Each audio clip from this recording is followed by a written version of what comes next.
Why? And why is this news? We'll tell you the headlines first.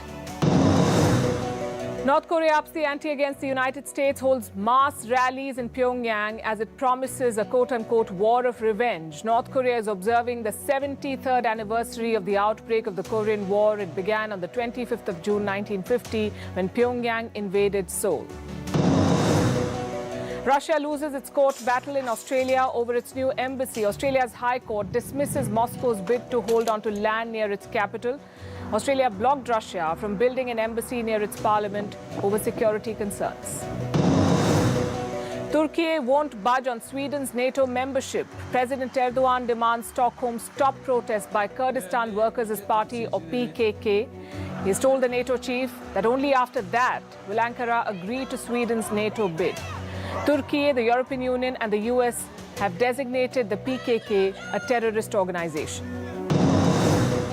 Kyriakos Mitsotakis sworn in as Greece's prime minister. This is the second term for the conservative leader. Mitsotakis has been handed a huge election victory for the second time in 5 weeks. And New Zealand's prime minister flies to China with 2 jets.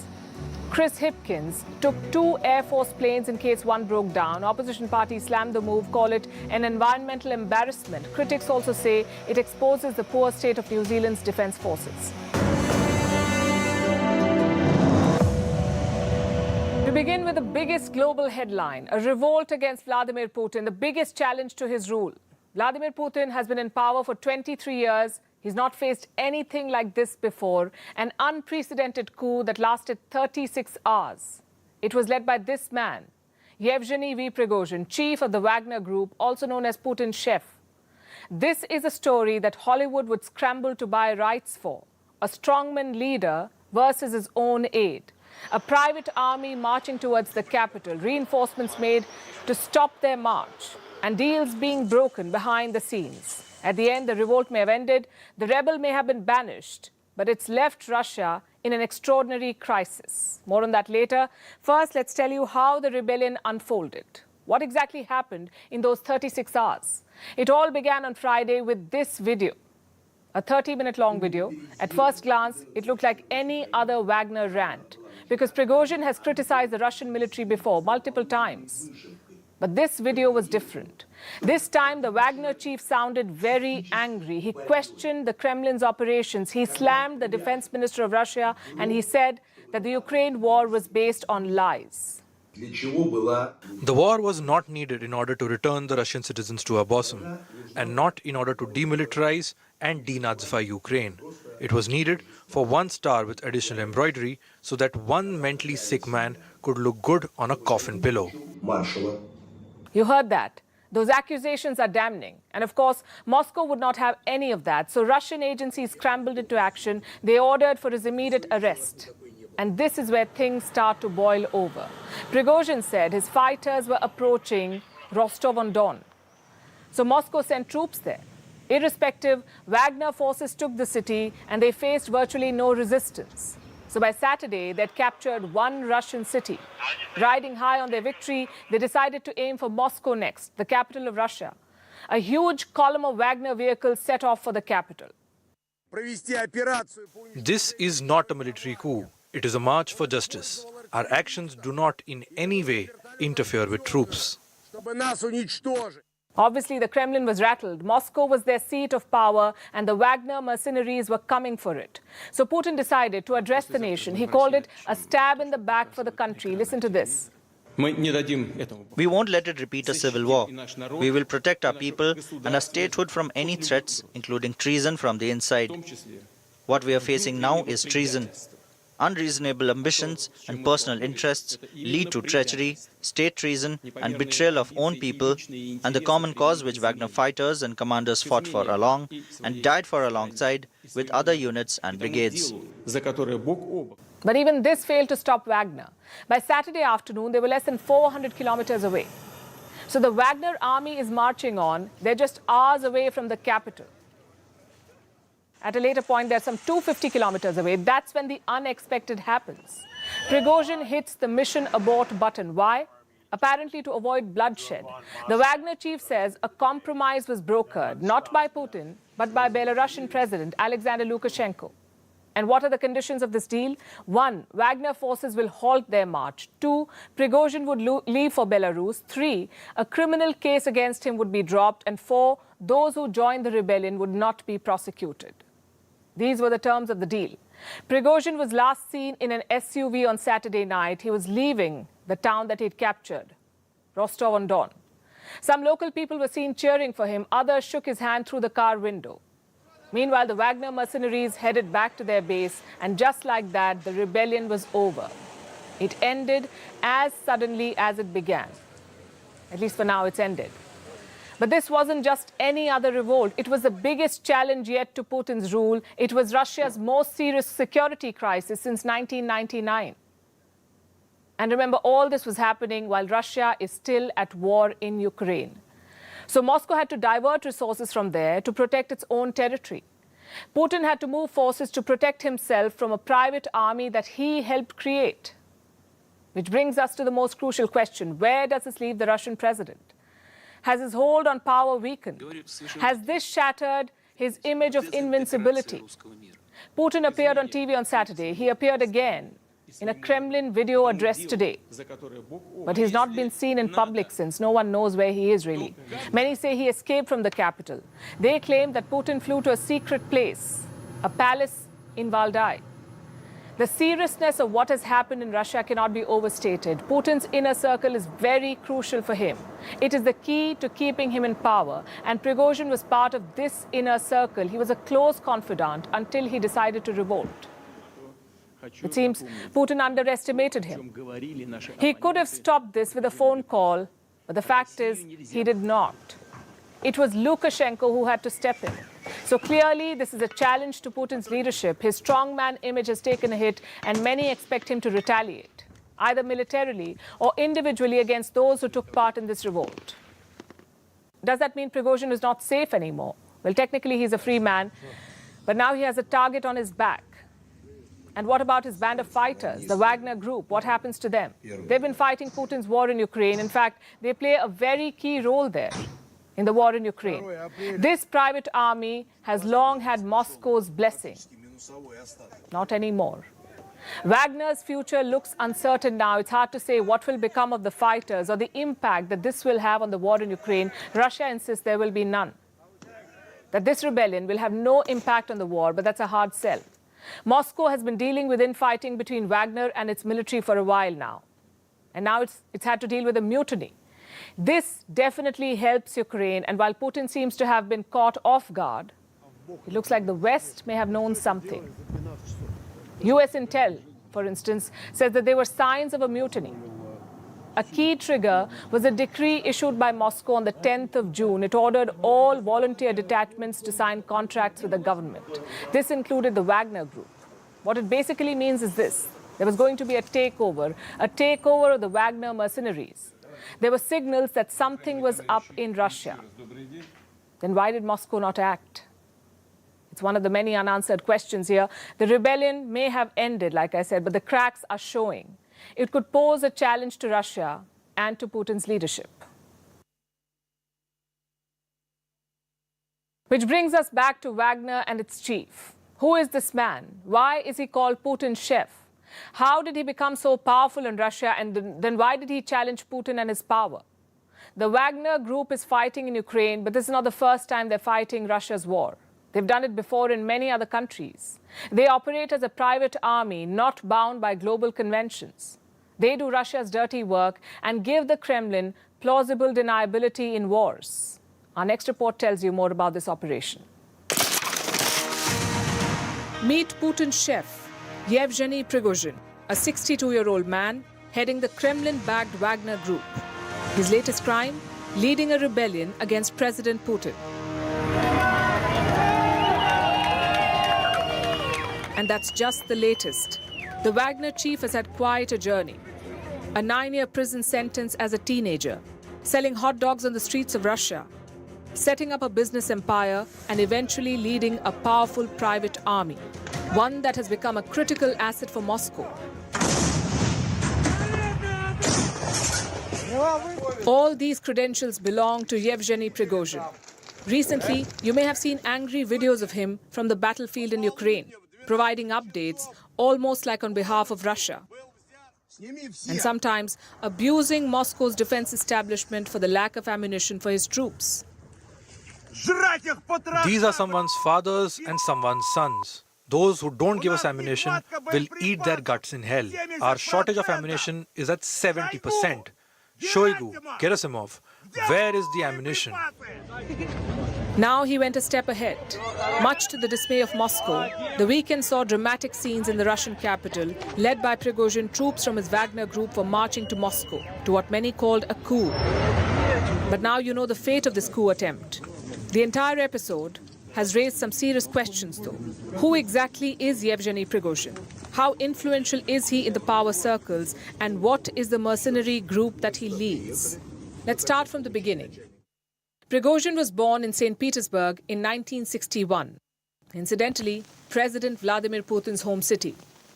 A tumultuous childhood was only the start of troubles for him. Young Prigozhin found himself on the wrong side of the law. It was March 1980. Reportedly, he and his accomplices attacked and robbed a woman of her gold. In 1981, he was sentenced to prison for 9 years. By 1990, things had changed. The Soviet Union was on the brink of collapse, and Prigozhin too was looking for other avenues. So he started from the bottom. He set up stalls and began selling hot dogs in Leningrad. Over the years, his business expanded, and so did his influence. It was at around the turn of the century that he caught the attention of Vladimir Putin, not for the role that Prigozhin is known for today. Instead, it was Putin's admiration for his restaurant in New Ireland. It's safe to say that's where the trust began developing. Soon, Prigozhin's company Concord was given the task of supplying food to the Kremlin. That's how he earned the nickname Putin's chef. And the president's chef would go on to becoming a key aide of Vladimir Putin, especially in defense matters. Then came the turning point. The year was 2014. Russia invaded Crimea and Prigozhin established the Wagner Group, a group of mercenaries, a private army that fought key battles for Russia overseas, with the blessings of the Kremlin, of course. He sees himself as a classic Russian hard nut. He became a close favorite of President Putin, and in establishing and overseeing and deploying the Wagner Group, he has done things around the world which the Russian regime didn't want to use the Russian military for because it wasn't deniable and they might be held accountable. The deal was simple. Prigozhin would get lucrative defense contracts from the Kremlin and he would fight key battles for Moscow. While this group wasn't part of the Russian army, the aim of the group was just one: to win battles for Russia. Since its formation, the Wagner Group has had its footprints in countries like Syria, Libya, the Central African Republic, Burkina Faso, Chad, Mali, Mauritania, and Niger, and most recently in Ukraine. The growth of this private military group has been staggering, so much so that despite mercenaries being illegal in Russia, the Wagner Group established itself as a private company. It has a swanky headquarters for itself in St. Petersburg. It has grown in size too. Around the time of its formation, Wagner had just 5,000 fighters. These were believed to be mostly veterans, the experienced ones from Russia's elite regiments and special forces. As of today, the group is said to have around 50,000 fighters. Reports say 80% of Wagner troops in Ukraine have been drawn from prisons. When the war broke out in February last year, the Wagner Group's entry was almost a given. And it did not disappoint Moscow. Wagner is said to have entered the war in March 2022 and fought alongside the Russian army. But this time, things were a bit different. The Wagner chief began accusing Moscow of not providing ammunition, with Russia's defense minister and army chief being his key targets. I am criticizing the defense minister Sergei Shoigu and chief of the general staff Valery Gerasimov because I believe they do not fulfill their duties. Many say the recent coup attempt was a result of this growing frustration. So where does it leave Wagner and its chief now? The ball, as they say, is in Putin's court. So the Wagner mutiny may have lost steam, at least for now. Guess what else is losing steam? The Chinese economy, their growth forecast has been revised. Earlier it was 5.5%. It's now been cut down to 5.2%. This is China's growth projection for 2023 by credit rating agency S&P. In fact, let me read out what S&P said about this. China's recovery should continue, but at an uneven pace, with investment and industry lagging. This is the assessment of a global credit rating agency, and not the first of its kind. S&P is not the first one to cut China's growth forecast. Banks like Goldman Sachs have already done it. They've lowered their estimates. So the question is, what's going on in China? Why is the economy sputtering? To answer that, we must go back to the year 2022. The pandemic was in its last stages. China's zero-COVID policy was crippling growth. Suddenly, they made a U-turn. The zero-COVID policy was abandoned almost overnight. Beijing was betting on strong economic growth, a rebound. The economy was supposed to return with a bang. Instead, it was just a whimper. And many reasons contributed to this, like the trade war in America and the exodus of foreign investors. They're all leaving China. But many believe the real culprit here is the shaky foundation of the Chinese economy. It has two main drivers, property and exports. Before the pandemic, property was a crucial source of growth. Not anymore. Between January and May this year, real estate investment has fallen by more than 7%. People don't want to buy a house anymore. There is an unprecedented cash crunch in the property sector. And it's showing. Two more Chinese builders say they cannot meet debt obligations. They cannot pay their loans. And this trend has been on for a while. China's property bubble is bursting, and that has rarely gone well for any country, for any economy. So what does Beijing do? They've decided to focus on rate cuts and stimulus. Banks across the world are hiking interest rates, but not in China. Here, the central bank is cutting rates. They want to generate growth via borrowing. Now, this could be a slippery slope. Cutting rates could jumpstart the economy, yes. But don't forget, global interest rates are rising, so this could put pressure on the yuan, the Chinese currency. As for stimulus, the government is in favor of it. Beijing is preparing to issue billions of dollars of special bonds. This will help bail out local governments, because local governments in China are under immense debt. According to one estimate, a debt of $9 trillion. Imagine that, $9 trillion of debt. A default of this debt would be disastrous. But Xi Jinping does not have many choices. Stimulus and rate cuts are temporary measures. They may help China steady the ship for now, but can they really revive growth? History has some examples. In 1989, Japan faced a similar situation. The economy had slowed dramatically, households were burdened with debt, the GDP growth was lagging. So what did Tokyo do? It ordered stimulus measures. These measures were directed towards investment, not consumption, investment. And this is where Japan went wrong.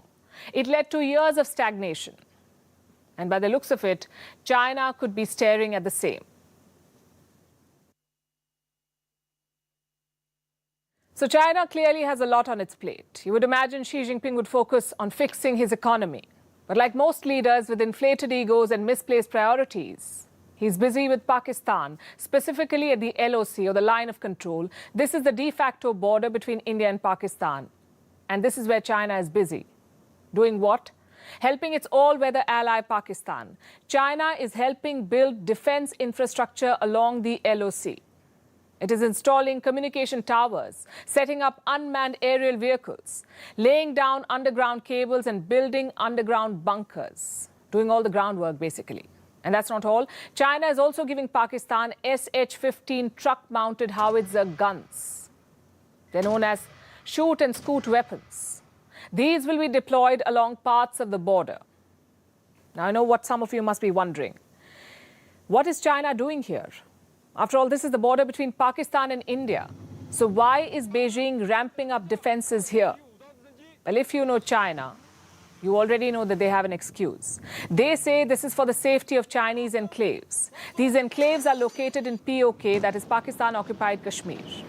And why were they built here in the first place? To secure CPEC projects.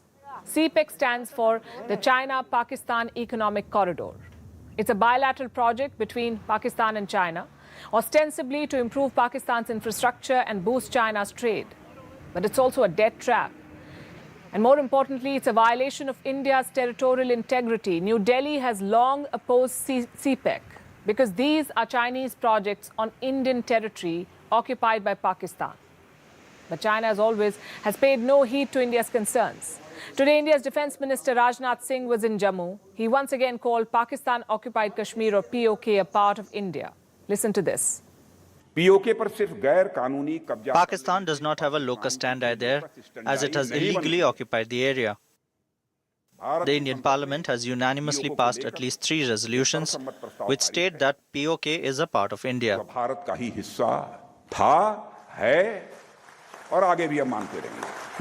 So that remains India's stance. But Beijing and Islamabad have gone ahead with their project. As problematic as it is, earlier they were only building infrastructure, now it's even worse. Now they're further militarizing the Indo-Pak border. And look at the timing of all of this. China, as we told you, is dealing with a slowing economy, and Pakistan is struggling to remain afloat. They're desperate. They need money from the IMF, the International Monetary Fund. They had a deal, but it expires this week. And they're trying everything they can to rescue it, even revising their budget. Pakistan recently passed a budget. It had no real reform. We told you about it. This budget did not suit the conditions set by the International Monetary Fund. Now, they have an ongoing loan program worth $6.5 billion. It was agreed in 2019. It will expire on the 30th of June, this week. The IMF says Pakistan should scrap its populist subsidies if it wants the remainder of the money. Last week, Pakistani Prime Minister Shehbaz Sharif was in Paris. He met with the IMF managing director, and some reports say he met with her thrice. And now Islamabad is back with a new budget. It has 2 key points. 1, generate an additional 215 billion Pakistani rupees in taxes, and 2, cut spending by 85 billion Pakistani rupees. So clearly, Pakistan is working hard to convince the IMF. Their economy is on the verge of collapse. Inflation has skyrocketed. In the month of May, it had crossed a record 37%. The rupee, the Pakistani rupee, has plummeted, and the country can no longer afford imports. Islamabad knows it needs the IMF deal now more than ever. But that has not stopped it from its nefarious plans at the border. You see, for both Pakistan and China, distraction seems to be the answer to their domestic problems. And what better distraction than militarizing India's borders? Meanwhile, in New Delhi, Barack Obama remains the big headliner. His criticism of India in an interview has led to a strong reaction. Last week, he spoke about the state of religious minorities in India and how the tension may break up the country. This, as expected, has not gone down well with New Delhi. The ruling party, the BJP, is going all guns blazing against the former US president. They say Obama bombed 6 Muslim countries, while Prime Minister Modi has been awarded by 6 Muslim countries. The latest one, by the way, is Egypt. The Indian Prime Minister was in Egypt over the weekend after wrapping up his state visit to America. It was the first visit by an Indian leader in a quarter of a century. He met President Abdel Fattah al-Sisi. He signed a pact on strategic partnership and was conferred with Egypt's highest civilian award. Here's a report. This is India's Prime Minister Narendra Modi at the Al-Hakim Mosque in Cairo, an 11th century mosque with great historic significance. It was restored by the Dawoodi Bohra community. This community has had a base in India since the 1500s. So when Prime Minister Modi visited the mosque and interacted with the community, it sent a strong message. A response to those who question India's treatment of religious minorities and proof of India's centuries-old cultural ties with Egypt. Here's another picture that burnished India's image. Its Prime Minister conferred with the Order of Nile Award. This is Egypt's highest state honor. And as its recipient, Prime Minister Modi joined an elite list that includes the likes of Nelson Mandela, former US President Jimmy Carter, and Queen Elizabeth II. This couldn't have come at a more appropriate time. This was an Islamic country honoring Prime Minister Modi days after a former US president questioned his government's record on Muslims. In fact, this was the 6th Islamic country to award Prime Minister Modi, a statistic that his party is vigorously reiterating. But the visit to Cairo was about much more than this. It was the first bilateral by an Indian Prime Minister in 26 years. A short 2-day visit, but it ticked all the right boxes. From exchanging light-hearted moments with the Indian community to serious talks with the top leadership of Egypt. He reflects the wise leadership, and for a big country like India, there is a great development in India, and also this reflects that he is always and continuously working there in India. Once the grand welcome was done, it was time for business. Prime Minister Modi met Egypt's President Abdel Fattah al-Sisi.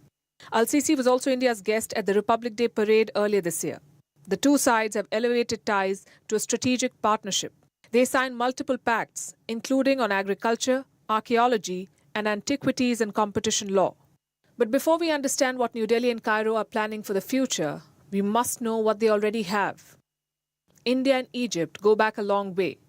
They are among the world's oldest civilizations. One of the first references to relations with Egypt is from Ashoka's edicts. Fast forward to 1947. India had just become an independent country. Less than 3 days after that, India established bilateral ties with Cairo. Then there was a non-aligned movement, or NAM. The world was divided into two camps during the Cold War. India's Jawaharlal Nehru and Egypt's Gamal Abdel Nasser founded NAM. Post-2014, the relationship took another turn. India began proactively engaging with the Arab world. In the case of Egypt, the focus has been on economic ties too. Reports say more than 50 companies have invested more than $3 billion in Egypt. India is one of the top 5 importers of Egyptian products. Bilateral trade stands at over $7 billion. They want to take it beyond $12 billion in the next 5 years. But the thrust going forward will be on the defense partnership. India is looking to boost its defense exports, and Egypt is emerging as a willing buyer. From Tejas to BrahMos missiles, there's talk of sale and technology transfer. This will help India in more ways than one. Egypt is a strong military power in the Arab world, a member of the Arab League and the OIC, or Organization of Islamic Countries. A deeper strategic relationship with Cairo serves many purposes for New Delhi. And images like these send a message to its critics. And now for a special ground report from the US. As we track Prime Minister Modi's state visit, we also reported on issues that make news in America. Obviously, guns featured in our list. America's love for guns is well known. What is equally obvious is its reluctance to crack down on gun violence. Gun control is a deeply divisive issue in the United States. And as mass shootings continue unabated, the biggest casualty seems to be school children. I visited a shooting range in Virginia to find out why guns are so integral to the American identity and to better understand America's toxic love affair with its guns. Here's a report. It is a weekday in America. Most Americans are at work, but not these. These men and women chose to come to a gun range instead to practice their shooting skills. We're in Richmond, some 40 miles from Washington, D.C. This is the capital of the American state of Virginia. And we're here at a shooting range. We'll speak to people here to try to understand why the average American takes up guns. Guns are a divisive subject in the U.S. But at this gun range in Virginia, there is no ambiguity or debate. Guns are a way of life here, a social glue that binds communities together.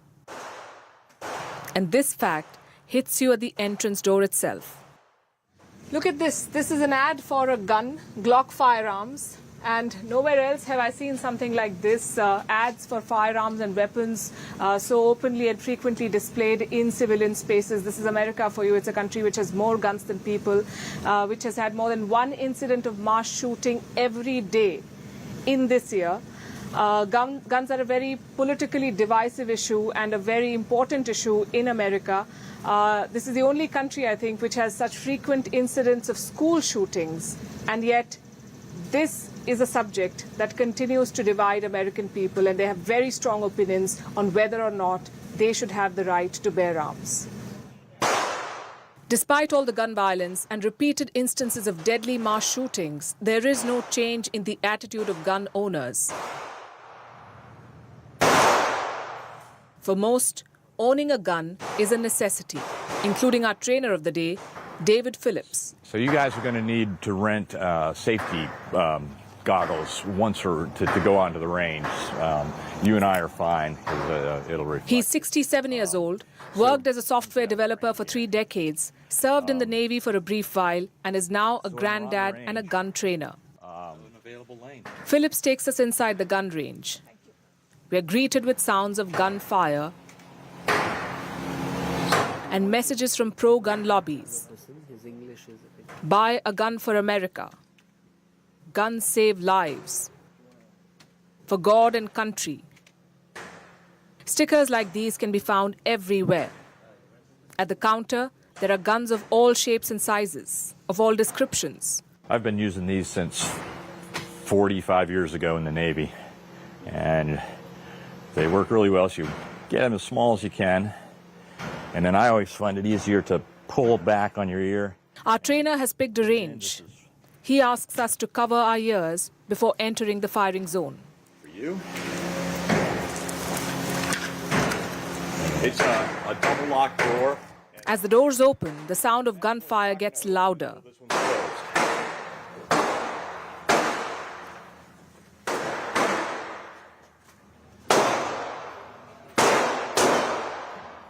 Empty bullet shells are flying in every direction.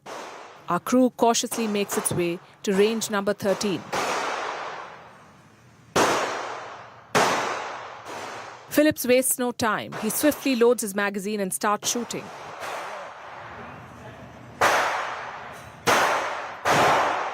He insists that we give it a shot too. All right, room. Put that in the center of that little knot. There we go. It's way off the mark, though. We know we are better off shooting questions than bullets. Sometimes. The whole experience is a bit unsettling, to see people casually firing weapons like it were a game of ping pong. But for Phillips, it's second nature. He started shooting at the age of 11. He began training his son at the age of 6. Did it at any point occur to you that it may be strange or odd for an 11-year-old to be handling an actual gun and learning to shoot it? No. And the reason for that is I was always under my father's very close supervision.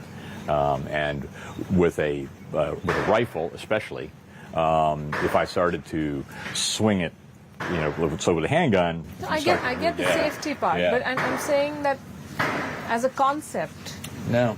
I mean, we had paper targets downrange, and it was just a skill.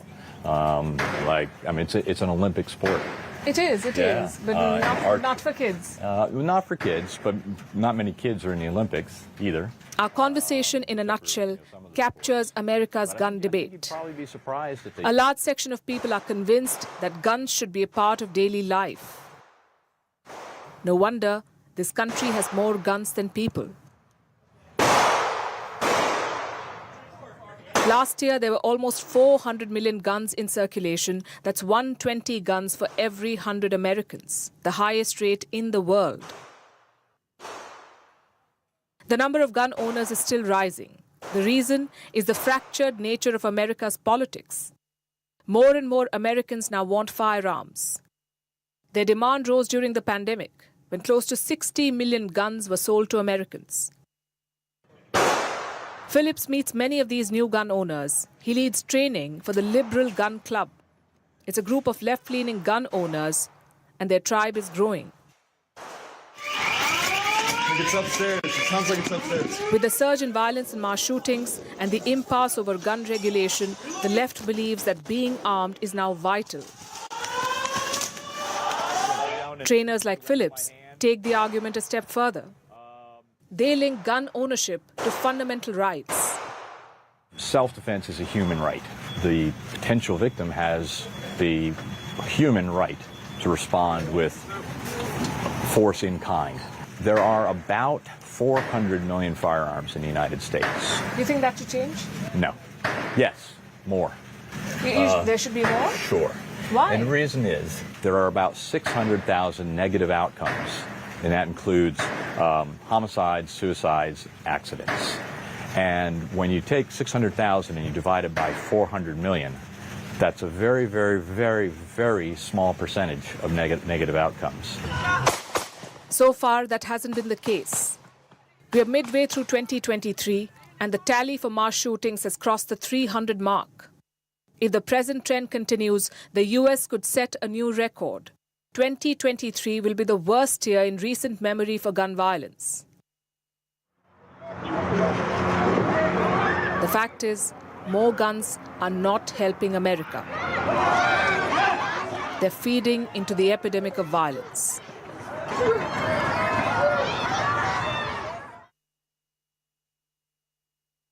For our next story, brace yourselves for a Zucker punch. Pardon the pun, because I'm going to tell you about two tech bros gone rogue. Tesla CEO Elon Musk and Meta CEO Mark Zuckerberg, the world's richest person and the world's richest millennial. One aged 52, the other 39. Now, why is their age relevant here? To reiterate the fact that these two billionaires are fully grown men, and to prepare you for what I'm about to tell you. Musk and Zuckerberg have agreed to a cage fight. That's right. They each want to stand in a red and blue corner and fight each other. Now, fighting used to be a way out of poverty for some. Look at all these all-time boxing greats. Manny Pacquiao, Mike Tyson, Floyd Patterson. They grew up in destitution and fought their way out of it quite literally. So it's obvious why this news sounds odd. Why do two men who have a combined wealth of $340 billion want to beat each other up physically? Is it a plea for attention, a cry for help? Both competitors have amassed unimaginable riches, so presumably they're now staring at a perplexing question. Does wealth truly make a life meaningful? Well, I'm not sure if this fight screams midlife crisis or if it's a joke. But I'll tell you the facts here.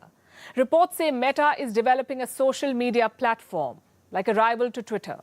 And Twitter, we know, is owned by Elon Musk.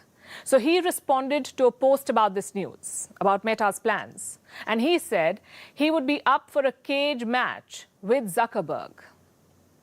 Guess what? Zuckerberg responded. And instead of saying, that's insane, which many would expect, Zuckerberg responded by saying, quote unquote, send me location. Short, crisp, and bizarre. So the pair have now agreed to fight at the Vegas Octagon. It's said to be an ultimate fighting championship arena. Now, it's still unclear if and when the fight will take place, but people are already betting on who will win. They're putting their money on Zuckerberg. After all, he's quite the jiu-jitsu aficionado. And Musk claims he almost never works out, except for picking up his kids and throwing them in the air. But remember, he has at least 10 children, so it can be quite the workout. But then again, is it enough to win?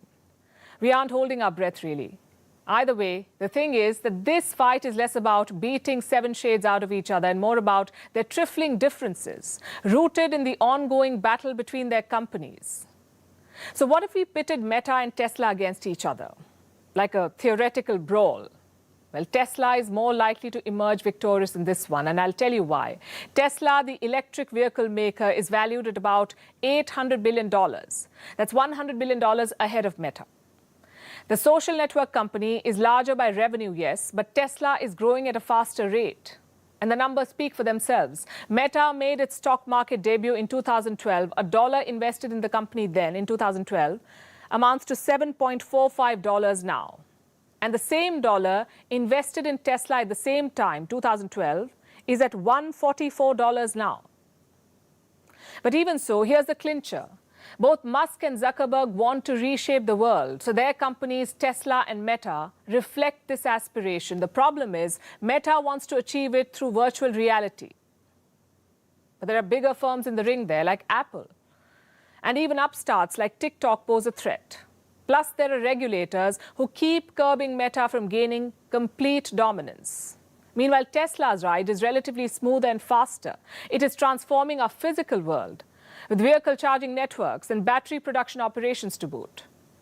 Also, here's the catch. Governments want what Elon Musk is selling.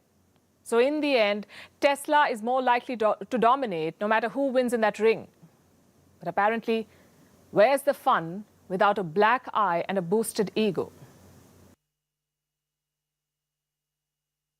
Herding, obedience, protection, racing, hunting. The list goes on. What am I talking about? Canine competitions. For many pooch lovers, they're quite a big deal. And our last story tonight is about one such recently held competition, a hunt for the world's ugliest dog. Yes, it is a thing. And a dog named Scooter has raised its way to the top. With its reversed hind legs and loose tongue, Scooter has not only won people's hearts, but also $1,500 in prize money. The question is, does a dog ugliness contest even serve a purpose? He conquers all. Sparse, mohawk-like hair with gravity-defying strands that stand high as if shocked. A rat-like tail, reversed legs, and a tongue that just won't stay in his mouth. Scooter, rocking.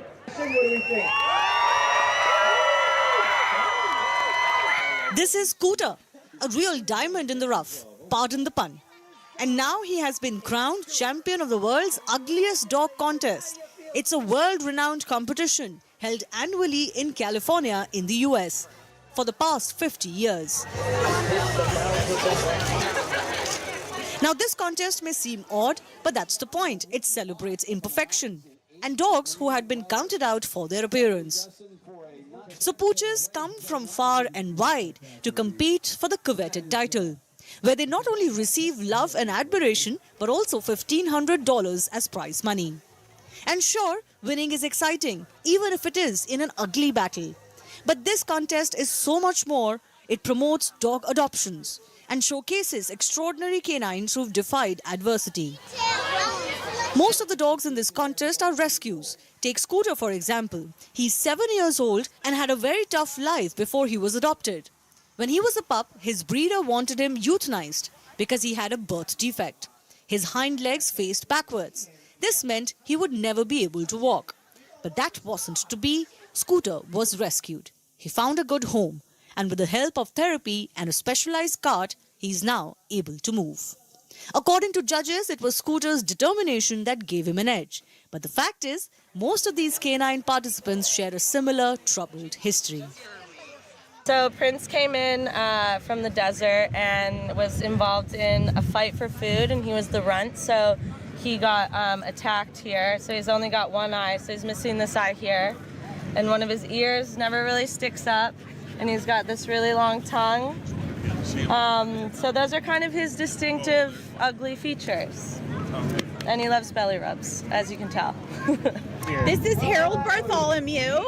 He's a at least 17-year-old Chihuahua, a little rescue. He was actually dumped in a park, and he was supposed to be like on hospice. They didn't think he was going to last long, and I adopted him, and I've had him for close to 2 years now. Jenny Lou from the Pug Rescue. Now, dogs may be a man's best friend, but this friendship seems like a one-way street.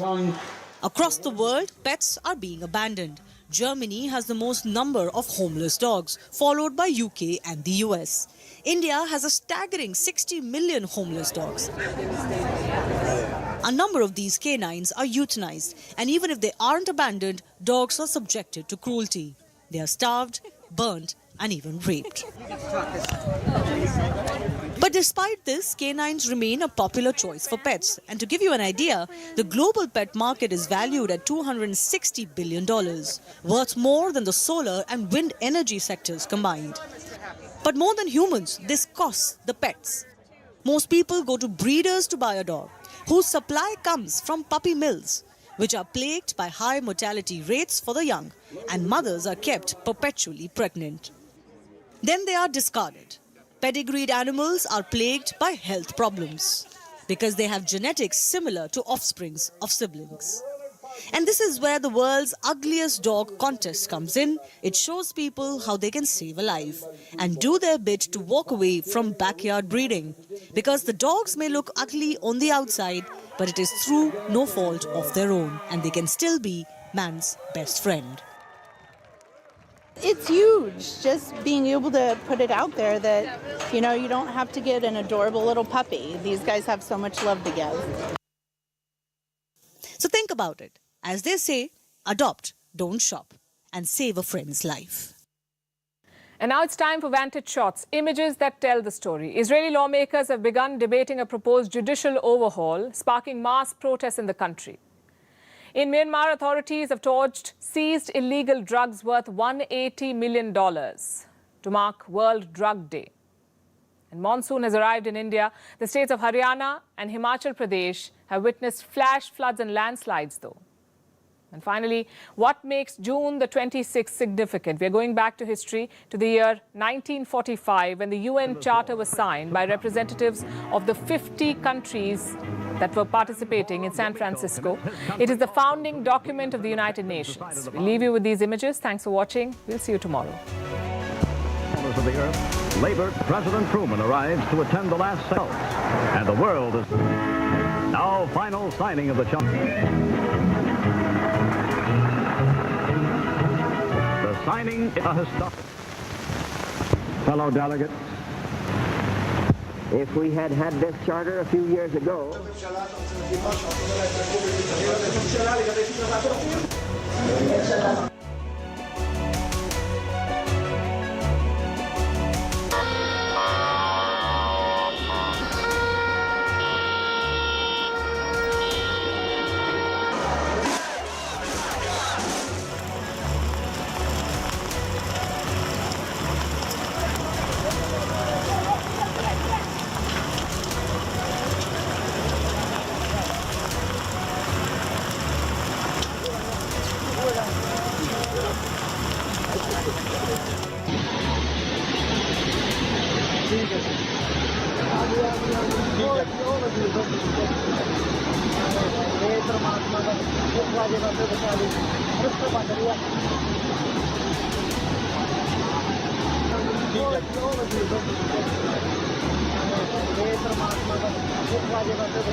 the Congress. We also want to get in a word from our Mumbai Bureau Chief, Vinay Deshpande, specifically for that Samna mouthpiece article which compares opposition unity to the Wagner group. Could you tell us about whether there's been any recent reaction to the Samna article? Well, absolutely. We have seen that the BJP has hit back at Samna over the kind of editorial that the Samna has carried. We have seen Ram Kadam talk about it, shaming the Shiv Sena Uddhav Thackeray faction for the kind of comparison it has made, and also for targeting the Prime Minister over his US visit. We will see that through the day as well. This is something that will garner sharp reactions because remember, this is not just talking about the opposition unity, the meeting which happened in Patna, where both Uddhav Thackeray and Sharad Pawar, two prominent regional leaders from Maharashtra, were present, but also the fact that 17 parties did come together, and the opposition sees this as a kind of a success story in order to pitch itself against the BJP. Through the day today, we will also see some sharp reactions because the BJP till now has also not taken very kindly to the Shiv Sena UBT directly targeting the Prime Minister. This time on, the target is about the visit of the Prime Minister to the US. It has been a whirlwind visit. We have seen the kind of response that the visit has garnered, and especially after the kind of slamming that Samna has done of the Prime Minister, we will see that there will be also some sharp reaction to targeting of the Prime Minister. Days after the Patna meeting of the opposition to build a consensus, cracks continue to widen, even as the Uddhav faction of the Shiv Sena is trying to portray this opposition bloc as the Wagner group that is giving nightmares to Russia's President Vladimir Putin, claiming this united opposition would leave the ruling dispensation rattled. Other parties are finding it difficult to find common grounds as of yet. Now, Congress MP Adhir Ranjan Chaudhary has mocked his own party's attempt to build an anti-BJP bloc for 2024. The Congress Bengal unit chief ruled out the possibility of allowing the party's fight against Mamata Banerjee to wane. He said that the Congress will always fight the TMC. This adding to the already tense ties of the Congress with the Aam Aadmi Party. After a heated exchange during the Patna meeting between the two parties over the centre's ordinance, now Delhi Congress leader Ajay Maken has accused Arvind Kejriwal and his party of trying to sabotage opposition unity. एक तरफ केजरीवाल जी जो है कांग्रेस के समर्थन मांग रहे हैं और दूसरी तरफ केजरीवाल जी राजस्थान जाकर के हमारे सबसे वरिष्ठ नेताओं में से एक जो 3 बार के मुख्यमंत्री रह चुके हैं अशोक गहलोत उनके खिलाफ बोल रहे हैं। सचिन पायलट जो और दूसरे हमारे राजस्थान के अंदर बहुत सीनियर लीडर हैं उनके खिलाफ।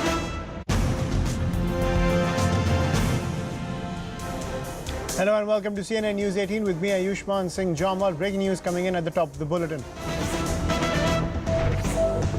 After Mamata Banerjee's stunning claims against the BSF accusing it of intimidating voters, the Central Force has issued a statement against the Bengal Chief Minister's charges. The BSF says the allegations levelled by the Chief Minister are totally baseless and far from the truth. The statement further reads that the BSF is a professional force entrusted responsibility of securing the international border of India and has never intimidated any border population or voters in the bordering areas for any reason. That's the piece of breaking news that's coming in from West Bengal, ladies and gentlemen, where after Mamata Banerjee accused the BSF of voter intimidation, what we are learning is that the BSF has countered the Chief Minister, saying that BSF is a professional force entrusted responsibility of securing international border of India and has never intimidated any border population or voters. I'm joined by my colleague Kamalika Sen Gupta on the broadcast. Kamalika, give us the details. This tussle only increasing in the run-up to the Panchayat elections. Yeah, absolutely. And as you can see, that the total rebuttal of what Chief Minister Mamata Banerjee has said, that has come from the BSF, where they have totally said that the allegations that are levelled against BSF by CM of West Bengal on 26 during a rally is absolutely baseless and far from the truth. And they have also mentioned that BSF emphatically denies any such allegations leveled by the CM of West Bengal. Now, this is not started actually today. This is started rather 2 years back when there was an incident in Shitalkuchi during on poll day, where the allegation that TMC levels against the central forces is that during that election poll day, there was firing and the central forces fired the common people who were there to cast their vote. That is the allegation of TMC. From that point of time, and then the BSF increase of territory till 50 kilometers, that came up from the center.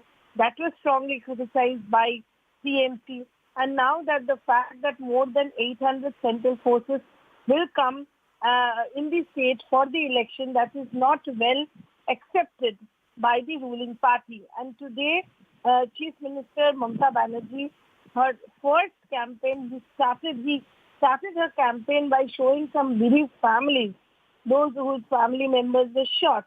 So this is clearly the one thing that the TMC government, the TMC party will all out campaign against the central forces. That is very clear. And that's what the start Mamata Banerjee has done. But on the other hand, the BSF is coming up with a very strong statement stating that they are professional agency. And obviously this has also been taken up by BJP by saying that that's just because people in TMC are involved in this smuggling things in border areas. That's why this type of statement is coming. So clearly controversy has sparked with the statement that has come from Mamata Banerjee. But Mamata Banerjee has clearly given this statement politically because sources inside the party say that people in and around those areas, they should not be afraid of the central forces. That's what the message she has tried to give. That is the logic of the people inside the party that they are saying. But clearly BSF has come up strongly on Mamata Banerjee's comments. Right. Thank you, Kamalika, for getting us that piece of breaking news. Shifting focus, Union Finance Minister Nirmala Sitharaman criticized former US President Barack Obama for his remarks on alleged discrimination against minorities in India and questioned its timing given the Prime Minister was in the US on a state visit. The finance minister strongly reacted to the former US President's comments, stating Obama bombed 6 Muslim countries during his tenure and raised doubts over the credibility of his claims. Meanwhile, the opposition has retaliated, stating that the central government has been exposed yet again following the remarks made by Obama. I was particularly intrigued by your comment where you disagreed with President Obama's statements on minority rights in India. Now, you've headed a body, you've been a commissioner of a body that routinely rates India very poorly and marks India as a country of particular concern, particularly on this issue of minority rights and freedoms. So could you begin by explaining to me how someone like you, who's been part of this body and has produced those reports, disagrees with President Obama's comments made on Prime Minister Modi and India? Well, like lots of people in a democracy, I don't choose to believe what I believe based upon what leaders, present or former, say. And I just thought that the former president, who is one of the smartest and most sophisticated leaders in American history, was remarkably unwise to make that comment. In fact, it's suspiciously unwise. I mean, he's not the type of leader that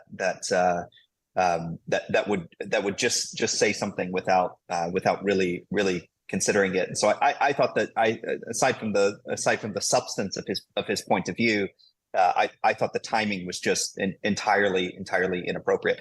And to say that India would pull apart, I mean, it's like one thing I know about India, and you ask why I have a slightly different point of view. It's because probably because I've spent some time in India. I've been to India more than 20 times, mainly when I was younger, but through the years. And what I find is that India actually, the DNA of India actually pulls together. It doesn't pull apart. It's the more vibrant the debate in the democracy, the more passionate the disagreement when it comes to the religious diversity and 2,000 different languages and 2,000 different political parties, maybe 5,000 languages. Actually, that's the secret of India. The country pulls together. It doesn't pull apart. It's like metal. When you put fire on it, it gets stronger. And so I was just really surprised by the timing, the appropriateness, and the substance of the former president's comments. What do you mean by the timing of the comments?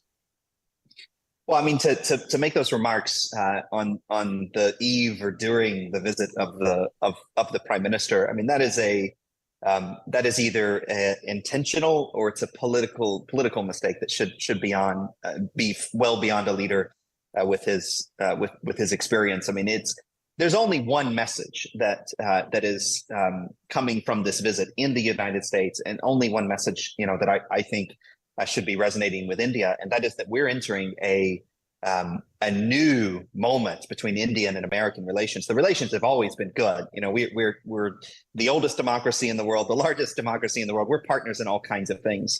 Well, first of all, in the commission, there are 9 commissioners, so it's a group of commissioners, and one of the benefits of being on the commission is the legislation that created the commission allows individual commissioners to express their alternative points of view. And I expressed my alternative point of view because, as I said to plenty of people over the last few days, the United States is not a perfect country. India is not a perfect country. There are always things to criticize. There are always ways to improve, particularly in democracies. We all know what those countries do. We all know what the policies of those countries are. And I just thought it was inappropriate, and I said so at the time. I say so again. And by the way, what also shocked me about the former president's comments, the former president was the president of the United States for 2 terms. He can pick up the phone and call anybody in the world he wants to call, and they'll answer his call. And that's the appropriate way of, even if that is his point of view, a point of view which I think is absurd, to comprehend the dissolution of India. My view, to be clear, is that India's democracy is not. Let me just put it even more clearly. India is the single most important country in the world right now. There is no more consequential leader in the world than the Prime Minister of India, Prime Minister Modi. And the only thing that the leaders of the United States should be doing now, past and present, is working on strengthening and celebrating this relationship. I'm sure there's politics mixed in it. I'm sure there are organizations with political agendas that are involved in every side of this conversation. But that's why engagement is so important. Shifting focus after Karnataka, a war over freebies has erupted in the national capital. Amid the heat wave that has gripped the city, Delhi residents are likely to see their electricity bills increase by almost 10% after the Delhi Electricity Regulatory Commission's approval for power companies to hike rates. Now, as per the new power purchase adjustment charges An additional 9.42% will be levied on BSES Yamuna consumers. For BSES Rajdhani consumers, an additional 6.39% will be levied. This expected hike is likely to affect residents of South, West, Old and New Delhi. The DERC has said that the final decision on the hike will depend on companies passing the burden to the consumers. While there is no confirmation on that so far, many believe it's just a matter of time. This has triggered a fierce political war between the BJP and the ruling Aam Aadmi Party. The BJP has accused the Kejriwal government of cheating the people of Delhi after touting freebies. Meanwhile, the Aam Aadmi Party has blamed the BJP, accusing it of forcing power-producing companies to buy coal at higher rates, even in the absence of a coal shortage. 2022 में जून में ये power purchase agreement commission बढ़ाने के बाद ठंडी में नहीं घटाया और नहीं घटाया, ये तो अभी बोझ झेल ही रहे हैं, आपने फिर से उसको बढ़ा दिया। दिल्ली के लोग ये जानना चाहते हैं कि ये पीपीएसी की वजह से उनका बिल क्यों बढ़ रहा है। तो मैं दिल्ली वालों को ये बताना चाहती हूँ कि आज जो बिजली का बिल बढ़ रहा है दिल्ली में, उसके लिए सिर्फ और सिर्फ केंद्र सरकार जिम्मेदार है। आपने आज 9 साल तक, 8 साल तक इन अपने कुकर्मों का ऑडिट क्यों नहीं कराया? नंबर 1 पूछना चाहते हैं, आपने पावर परचेज एग्रीमेंट कमीशन के नाम से तो 3904,000 के करीब करोड़ रुपया